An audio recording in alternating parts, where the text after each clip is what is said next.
Hi everyone, I'm Nate Sheets with Oregon Behavior Consultation, and in our third video of our Behavior Support Plan series, I'll be talking about the Proactive Support section of the BSP. The Proactive Support section should be the largest section of your child or client's BSP.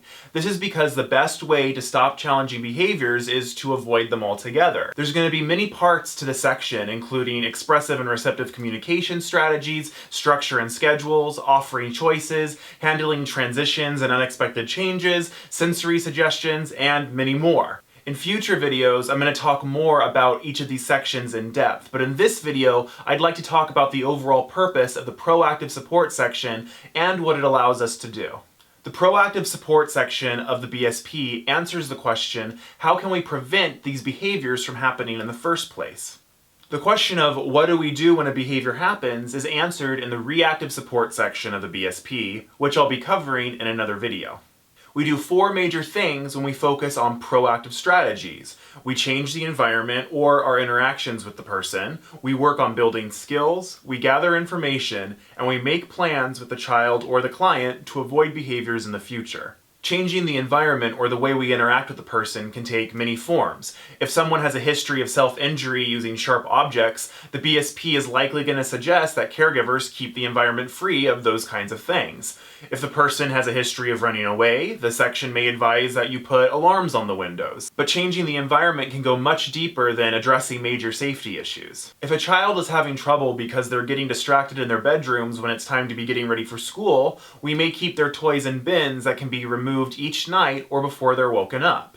By removing the toys temporarily and by perhaps laying out the child's clothes, we can provide cognitive support by removing distractions. When they get ready for school, we may reinforce this by quickly putting their toys back and allowing them 15 minutes to play. That's just one example, and these again can take hundreds and thousands of forms. It will depend on the person and what would be appropriate for them. For children and clients who struggle with transitioning when they return home from somewhere due to anxiety issues, we may have relaxing music playing for them before they get home to try to help with the transition and to prompt their brain to realize that they're in a safe place. We may advise caregivers not to even greet the person when they come into the house, but rather allow the person to process the transition and then greet the caregivers themselves. Changing the environment or our approach to the client doesn't even have to do with a behavior or a cognitive skill as the previous examples do. We can change the environment just to increase a person's quality of life.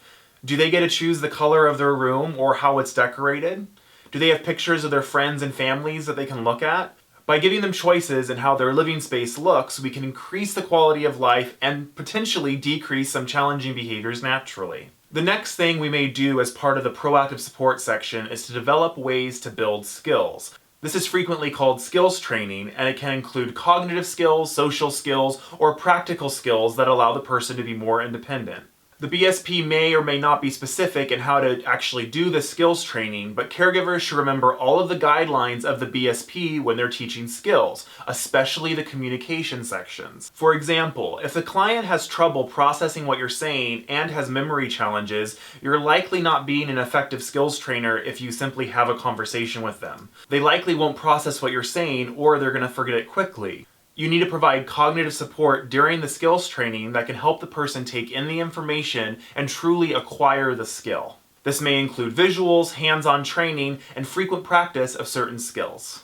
The third benefit of the Proactive Support section is that it allows us to gather information. Not all suggestions in the BSP will work. If you try a suggestion and it doesn't work, let your behavior consultant know so that they can either work with you to adjust the suggestion or to try something new. Whenever something doesn't work, it may seem discouraging, but actually it moves us closer to finding something that does work.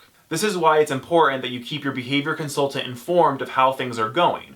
We often have more suggestions ready, but we don't put them all in the initial BSP, otherwise the document would be much longer than it already is. The last thing that falls in the Proactive Support section is making plans directly with the client in order to avoid behaviors.